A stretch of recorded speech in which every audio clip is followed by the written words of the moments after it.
Ojek pengkolan merupakan salah satu bentuk transportasi umum yang memiliki akar mendalam dalam kehidupan masyarakat Indonesia. Dari awal kemunculannya hingga menghadapi era digital, ojek pengkolan telah melalui perjalanan panjang yang mencerminkan dinamika kebutuhan transportasi masyarakat.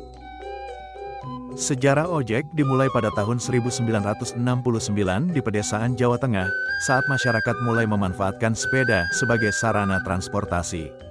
Kondisi jalan yang buruk membuat kendaraan bermotor sulit digunakan, sehingga jasa transportasi menggunakan sepeda, dikenal dengan istilah ngobek, menjadi solusi praktis untuk mengantar orang atau barang. Memasuki tahun 1970, konsep ojek sepeda mulai merambah Jakarta, khususnya di Pelabuhan Tanjung Priok. Ketika becak dan bemo dilarang masuk ke area pelabuhan, masyarakat beralih menawarkan jasa transportasi menggunakan sepeda untuk memenuhi kebutuhan penumpang dan pengangkutan barang. Ojek pengkolan tetap menjadi bagian integral dari ekosistem transportasi di Indonesia. Ojek pengkolan mempunyai keunggulan diantaranya, ojek pengkolan tidak memerlukan aplikasi atau smartphone dalam memesan.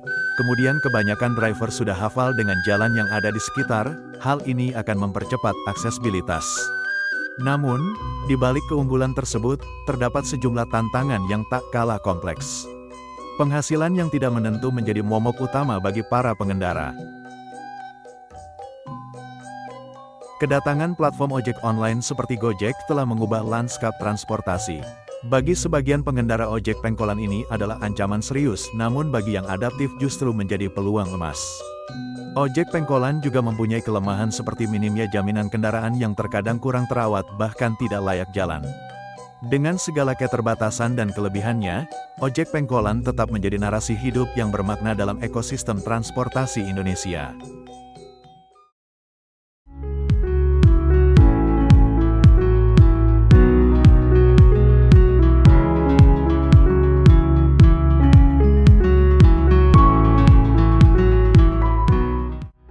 Dalam era transformasi digital, ojek pengkolan menghadapi disrupsi yang signifikan dari Gojek, sebuah platform transportasi online yang memanfaatkan teknologi untuk menciptakan layanan yang lebih efisien dan terintegrasi.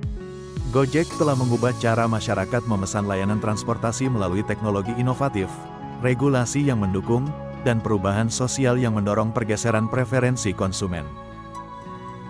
Gojek adalah perusahaan teknologi inovatif asal Indonesia yang fokus pada layanan transportasi dan berbagai solusi digital lainnya. Sejak awal berdirinya, Gojek telah menunjukkan komitmen untuk memecahkan tantangan transportasi perkotaan dengan pendekatan berbasis teknologi. Gojek didirikan pada tanggal 5 Oktober tahun 2010 oleh Nadiem Makarim. Nadiem Makarim lahir pada tanggal 4 Juli tahun 1984 di Jakarta. Ia menempuh pendidikan di Brown University, Amerika Serikat, dan meraih gelar Bachelor of Arts. Selanjutnya, ia melanjutkan studi di Harvard Business School, tempat ia memperoleh gelar Master of Business Administration. Gojek, Nadiem memiliki pengalaman di dunia bisnis sebagai co-founder dan managing director di Zalora Indonesia, serta menjabat sebagai Chief Innovation Officer di Kartuku. Gagasan mendirikan Gojek lahir dari pengalaman pribadi Nadiem yang sering menggunakan jasa ojek untuk bepergian di tengah kemacetan Jakarta. Ia menyadari bahwa banyak pengemudi ojek menghabiskan waktu menunggu penumpang tanpa mendapatkan penghasilan yang optimal.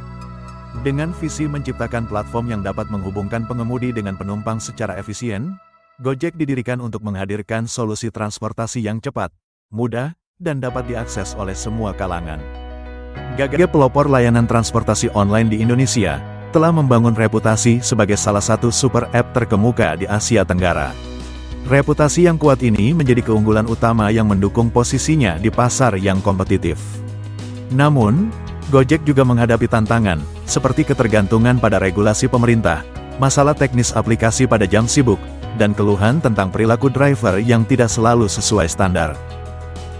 Meski demikian, peluang besar terbuka lebar, termasuk pertumbuhan pasar yang pesat, inovasi teknologi seperti kecerdasan buatan, dan meningkatnya kesadaran masyarakat akan keberlanjutan lingkungan.